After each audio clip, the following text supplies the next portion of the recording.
అనారోగ్యం, ఉద్యోగం, వ్యాపారం అప్పులతో బాధపడుతున్నారా? వెంటనే జేకేఆర్ గురువు గారికి కాల్ చేసి ఈ వెబినార్ లో జాయిన్ అవ్వండి.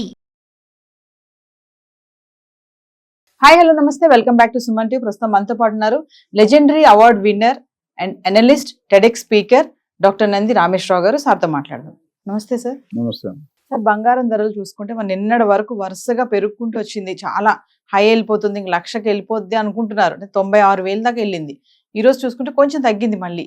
అంటే ఎందుకు అసలు ఆ బంగారం ధరలు ఇలా హెచ్చు తగ్గులు వస్తున్నాయి? మరి 1,00,000 వరకు వెళ్ళిపోతుందా? మనం చాలా వీడియోస్లో అనుకున్నాం వెళ్ళిపోయే ఛాన్సెస్ కూడా ఉన్నాయనేసి. ఎందుకు పెరుగుతుంది అంటే, ఎందుకు తగ్గుతుంది అంటే ఏం చెప్తారు సార్? ఇది చాలా టిపికల్ క్వశ్చన్. ఎందుకంటే రోజు రోజుకి ఎటు వెళ్తుందో తెలియదు. క్రికెట్ మ్యాచ్లో ఐపీఎల్ T20 ఐపీఎల్ కానీ T20 మ్యాచ్ ఉంటాయి కదా. ఒకప్పుడు SRH లాస్ట్ ఇయర్ వరుసగా మ్యాచ్లు గెలిచారు, లాస్ట్ మ్యాచ్ ఓడిపోయారు. ఈసారి ఫస్ట్ ఒక మ్యాచ్ గెలిచి 4 మ్యాచ్లు ఓడిపోయారు. మొన్న మ్యాచ్లో మళ్ళీ వాయించారు. సో ఎవరెటు వెళ్తారో బంగారం కూడా అట్లానే అయిపోతుంది. ట్రంప్ వచ్చాక పొజిషన్ అంతా మారుతుంది. అంటే ఇక్కడ మెయిన్ ఏంటంటే మనం చూసుకుంటే దాదాపు మన 65-70,000 నుండి 93,000 96,000 దాకా మనం మాట్లాడుతూనే వచ్చాం లాస్ట్ 3-4 months-లో. అయితే మధ్యలో ఒక 5 రోజులు తగ్గి మళ్ళీ పెరిగి మళ్ళీ నిన్నటికి వాటికి ఒక 1,000 రూపాయలు తేడా ఉంది తులం బంగారంకి. సో ఏంటంటే దీని కారణాలు ఏమంటే చాలా కారణాలు, ఒక 2-3 కారణాలు చెప్పుకోవాలనుకుంటే, ఇన్ఫ్లేషన్ రేట్, డాలర్ క్షీణిస్తుందా, డాలర్ గట్టి పడుతుందా అంటే స్ట్రాంగ్ అవుతుందా. డాలర్ స్ట్రాంగ్ అయిందంటే రూపీ పడిపోతుంది, వీక్ అవుతుంది. అట్లనే bank repo rates, central reserves, నిధులు ఉంటాయి, ప్రతి గవర్నమెంట్ కూడా నిధులు ఉంటాయి.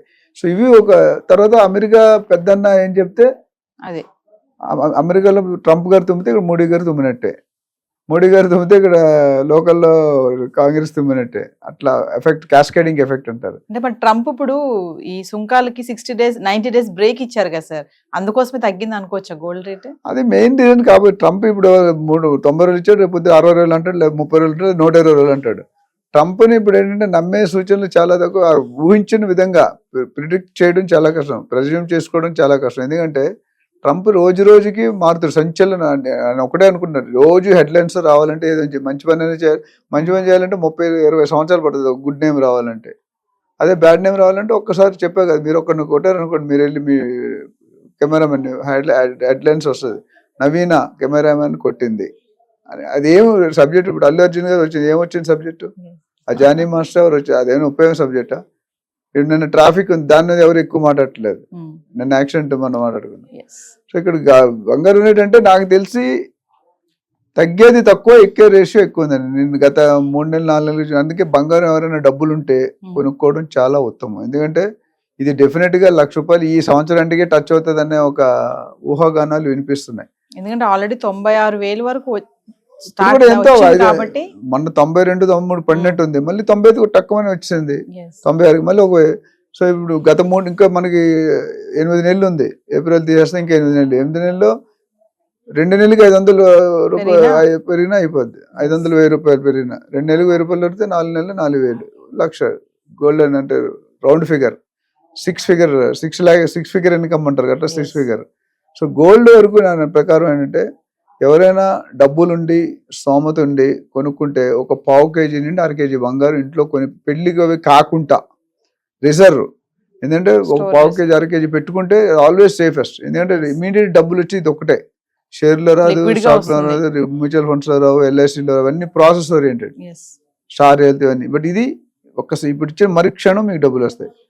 కాకపోతే అప్పు చేసి కొనుక్కోమని చెప్పను, డబ్బులు ఉంటే మాత్రం కొనుక్కోవడం చాలా బెటర్. వెండి చూసుకుంటే దానికి భిన్నంగా నిలకడగా ఉంది, 1,03,000 ఇప్పుడు 10 రూపాయలు రోజు 10 రూపాయలు 100 రూపాయలు తేడా వస్తుంది.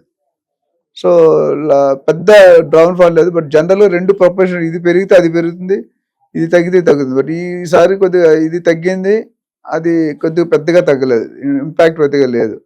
సో ఈ యుద్ధాలు చెప్పుకున్నాం, యుక్రెయిన్, ఇజ్రాయిల్, రష్యా, ఈ సంప్రదాయాలు జరుగుతున్నాయి. మోడీ గారు మెయిన్ రోల్ ప్లే చేస్తున్నారు, సమిట్లో మాట్లాడుతున్నారు, గెస్ట్గా వెళ్తున్నారు, వీళ్ళిద్దరిని కలపడానికి ట్రై చేస్తున్నారు. US ఒకలా ఉంటుంది, చైనా ఒకలా ఉంటుంది, రష్యా ఒకలా ఉంటుంది. ఎప్పుడైతే యుద్ధాలు అవుతున్నాయో ఆ నిధులు రిలీజ్ అయిపోతాయి మార్కెట్లో. ఎందుకంటే యుద్ధాలు అయినప్పుడు టూరిజం, కొన్ని కంట్రీలు, ఇప్పుడు సపోజ్ దుబాయ్ ఉంది అనుకోండి, వాళ్ళ ఇండస్ట్రీలు ఏం లేవండి, ఏమున్నాయి అక్కడ, ఎలా బతుకుతారు తెలుసా మీరు? టూరిజం ఇన్కమ్ మెయిన్ అక్కడ, రియల్ ఎస్టేట్. రెండే, టూరిజం, రియల్ ఎస్టేట్, మిగతా ఏమీ లేవు అక్కడ. దుబాయ్లో షారూక్ ఖాన్ కానీ అమితాబ్ పెద్ద పెద్ద వాళ్ళకి 300-400 కోట్లు ఒక బుర్జ్ ఖలీఫా అని ఉంది, అందులో కొనుక్కుంటారు. మంచి డిమాండబుల్ ప్రాపర్టీ. ధమాకా అనే కంపెనీ ఉంది, మార్కెట్ చేస్తుంటారు. ఒక 500 square feet plot, single bedroom flat 1,50,00,000 దుబాయ్లో కావాలంటే. అదే మన దగ్గర కొనుక్కుంటే 25-30 లక్షలు వచ్చేస్తుంది. అంటే అంత వ్యత్యాసం ఉంది. So Dubai is a very developing. అంటే రియల్ ఎస్టేట్లో పెట్టింది పేరు ఎంటైర్ వరల్డ్లో Dubai one of the leading country developing real estate. అక్కడున్న రియల్ ఎస్టేట్ ఇంకా మిగతా కంట్రీస్ రావాలంటే చాలా టైం పడుతుంది. సో ముఖ్యంగా మన సమ్మరీ ఏంటంటే గోల్డ్ పెరగడానికి తగ్గడానికి కారణం ఏంటంటే బులియన్ మార్కెట్లో ఒక గ్రూప్ ఆఫ్ పీపుల్ ఉంటారు, వాళ్ళు కంట్రోల్ చేస్తారు. రెండోది inflation rate of the country and the world. మూడోది సెంట్రల్ రిజర్వ్స్. నాలుగోది బ్యాంక్ ఇంట్రెస్ట్ రేట్లు. ఐదోది యుద్ధం కండిషన్లు. ఆరోది రెసిషన్. యుఎస్లో ఆల్రెడీ నా ప్రిడిక్షన్ ప్రకారం నెక్స్ట్ ఇయర్ రెసిషన్ వస్తుంది అంటున్నారు. ఇప్పుడు నాకు తెలిసిన కస్టమర్స్ కానీ చాలామంది ఫ్రెండ్స్ కానీ జాబులు తీసేసి జాబులు ఎదుక్కుంటున్నారు. ఆల్రెడీ ఆ system, visa system, child birth tourism, అది మన F1 స్టూడెంట్స్ చూసాం మనం లాస్ట్ టైం.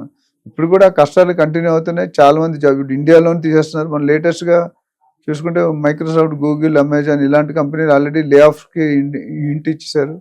మేబీ నెక్స్ట్ 3 monthsలో కొన్ని వేల మంది మళ్ళీ బయటకు వస్తారు. ఆల్రెడీ కొంతమంది వచ్చేసారు. ఇప్పుడు ఈ బైఅవుట్ స్కీమ్లో వాళ్ళు పెడుతున్నారు. ఎందుకంటే they want to reduce the burden and especially సీనియర్స్ని టార్గెట్ చేస్తున్నారు. నిన్న నాకు ఒక ట్రైనింగ్ ప్రోగ్రామ్ ఒక మేడం కలిసారు. HSBCలో 3.5 లక్షల శాలరీ తక్కువ నోట్ ఇచ్చారంట, పింక్ స్లిప్. ఇప్పుడు ఆవిడ ఫ్యామిలీ EMI బర్డెన్స్, కమిట్మెంట్స్ ఎలా చేయాలో. So they are looking at real estate. Trump tariff effect కూడా బాగానే పడింది అంటారు సార్ గోల్డ్. టారిఫ్ ఎఫెక్ట్ అంటే కొద్దిగా అయితే పడుతుందండి, బట్ మొత్తం అదొకటే రీజన్, అది వన్ ఆఫ్ ది రీజన్. ఇప్పుడు మనం ఇందాక అనుకున్నట్టు inflation, bank rates, world condition, యుద్ధాల కండిషన్, స్టెబిలిటీ కండిషన్ ఇవన్నీ చూసుకుంటే ఈ తారీఫ్ అనేది డెఫినెట్గా కొద్ది ఇంపాక్ట్ అయితే ఉంటుంది. ఎందుకంటే ట్రంప్ గారు ఏమంటారంటే, నేను షోలేలో ఒక డైలాగ్ ఉంది, తుమ్ మేక్కో మారేగా తమ్ చార్కో మారేగా గబ్బర్ సింగ్ అంటాడు. అట్లా ఇప్పుడు ట్రంప్ నువ్వు 10 వేస్తే నేను 100 వేస్తా అంటాడు. అది వినకపోతే 200 వేస్తా అంట. నా ఇష్టం, నేను చెప్పిందే వేదవాగు, నేను చెప్పిందే ఫైనల్, నేను పెద్దనని మీరు అందరు తమ్ముళ్ళు వినాలన్నాడు. సో ట్రంప్ ఇవాళ చెప్పాడు, రేపు మళ్ళీ 60 రోజులు చేస్తాడు, లేకపోతే 120 రోజులు చేస్తాడు, లేదా తీసేస్తాడు. ఆయన ఎప్పుడేం చేస్తాడు అనేది మనకు హిట్లర్ అని ఒక ఆయన ఉన్నాడు పూర్వకాలంలో. హిట్లర్ డెసిషన్ ఎవరికి తెలియదు, షూటెడ్ సైడ్ ఎప్పుడు చేస్తాడో తెలియదు. అట్లా మన సౌత్ కొరియా ఎవరో కిమ్ జాంగ్ ఏదో పేరు ఉంటుంది, ఆయన కూడా అంతే, స్ట్రాటజీ అది రెడీమేడ్ డెసిషన్స్, అంటే ఏ డెసిషన్ తీసుకుంటాడో తెలియదు ఆయన. సో ఇక్కడ మనం ఊహించడం కానీ డెఫినెట్గా ట్రంప్ యాక్టివిటీ తీసుకున్న ప్రతి స్టెప్ వల్ల కూడా ఎకనామికల్ కండిషన్స్ మారే అవకాశాలు చాలా పుష్కలంగా కనిపిస్తున్నాయి, ఇందులో డౌట్ ఏం లేదు. సో ఏదేమైనా 1,00,000 దగ్గరికి అయితే వెళ్ళేటట్టుగానే ఉంది బంగారం. అది నాకు ఎటువంటి డౌట్ ఏం లేదండి. నేను చాలా వీడియో నేను చెప్పేది మీరు చూడండి, 69,000 అప్పుడు స్టార్ట్ చేసాం అన్న, నాకు గుర్తుంటే ఎగ్జాక్ట్ 6 నెలలు 5 నెలలు అవుతుంది. ఎవ్రీ నెల 2,000, 3,000, 4,000 పెరుగుతూనే వచ్చింది. కానీ 75 కాస్త ఇప్పుడు 95 స్టేబుల్, ఇప్పుడు 95 ఎంత 25,000 పెరిగిందండి. ఎన్ని నెలలు? 6 నెలలు. నెలకు 4,000 పెరుగుతుందా అంటే 4-5% లాగా పెరుగుతూనే ఉంది. సో గోల్డ్ ఎప్పుడు కూడా రియల్ ఎస్టేట్, నేనైతే రియల్ ఎస్టేట్ ఫస్ట్ అంటాను, తర్వాత గోల్డ్, తర్వాత స్టాక్ మార్కెట్, తర్వాత ఇంకా మ్యూచువల్ ఫండ్. ఎందుకంటే నేను రియల్ ఎస్టేట్ లాస్ అని తగ్గడం అనేది ఎక్కడా లేదండి. మీరు చూడండి, గత 10-15 సంవత్సరాలు ఎక్కడైనా తగ్గిందని విన్నాం, పెరిగిందని విన్నాం కానీ పెరగలేదని విన్నాం కానీ తగ్గిందని ఎక్కడ వినలేదు. So real estate always stable, మంచి ప్రాపర్టీ, మంచి ఏరియాలో, మంచి బిల్డర్లో, మంచి లొకేషన్లో, మంచి డెవలప్మెంట్స్తో, మంచి ఏజెంట్ ద్వారా కొనుక్కుంటే 3 పువ్వులు 6 కాయలు ఉంటాయి. అదే కానీ గోల్డ్లో ఏంటంటే, గోల్డ్లో కూడా అక్కడక్కడ తగ్గుతుంది, తగ్గే పర్సంటేజ్ చాలా తక్కువ ఉంది, పెరిగే పర్సంటేజ్ చాలా ఎక్కువ ఉంది. సిల్వర్కి అయితే మనం చూసుకొని 1,15,000 ప్రిడిక్ట్ చేస్తాం, మనకి 1,03,000, 1,05,000 దాకా వెళ్ళిపోయింది ఒకప్పుడు. ఈరోజు మళ్ళీ కొద్ది తగ్గింది. బట్ అది కూడా ఇది 1,00,000 అయితే అది 1,10,000 అవ్వడం ఖాయం. ఇది బంగారం 1,00,000 అయితే తులం బంగారం, ఇది కేజీ బంగారం 1,10,000 అవడం. రెండు ఇప్పుడు సిల్వర్ను కూడా చాలా మంది ఇన్వెస్ట్మెంట్ ఆప్షన్ గా పెట్టుకున్నారు. ఇంతకుముందు అలా ఉండేది కాదు. ఎందుకంటే సిల్వర్ ట్రేడింగ్, గోల్డ్ ట్రేడింగ్, ఇంతకుముందు సిల్వర్ ట్రేడింగ్ అంత ఉండేది కాదు. మెడల్స్ కాడేవారు. సిల్వర్ అంటే మనకి చదువుకునేవాడు ఇచ్చేవాళ్ళు కదా, స్పోర్ట్స్ అట్లా బ్రాంజ్ మెడల్ సిల్వర్. ఇప్పుడు అలాగే సిల్వర్ అనేది ఎలక్ట్రికల్ వెహికల్స్ లో వాడుతున్నారు బాగా. దాని రాబోయే సిచ్యువేషన్ అంటే ఈవీ వెహికల్స్ డిమాండ్ పెరుగుతుంది. మన గవర్నమెంట్ కూడా మీరు చూసుకుంటే ఈవీ వెహికల్స్ కొనుక్కుంటే రిజిస్ట్రేషన్ ఫ్రీ ఏదో ఆఫర్స్ పెట్టారు. రిజిస్ట్రేషన్ ఛార్జ్ కట్టదు, లైఫ్ టైం ఇదొకటి అంటే ఎంకరేజ్ చేస్తున్నారు. ఈ డీజిల్ పెట్రోల్ వెహికల్స్ పొల్యూషన్ వస్తుంది కాబట్టి అది రాకుండా ఉండడానికి ఈవీ వెహికల్ చేయాలంటే డెఫినెట్లీ ఈ సిల్వర్ కన్జంప్షన్ ఉంటుంది. పీసీబీస్ మౌంట్ చేయడం, కాంపౌండ్ ఇవన్నీ చాలా ఉంటాయి. దానివల్ల ఇంపాక్ట్ కనిపిస్తుంది. అండ్ రూపీ వాల్యూ వీక్ అవుతున్న కొద్ది డాలర్ వాల్యూ స్ట్రాంగ్ అవుతుంటది. ఆ స్ట్రాంగ్ అయినప్పుడల్లా మనకి ఇంపాక్ట్ కనిపిస్తుంది. Thank you.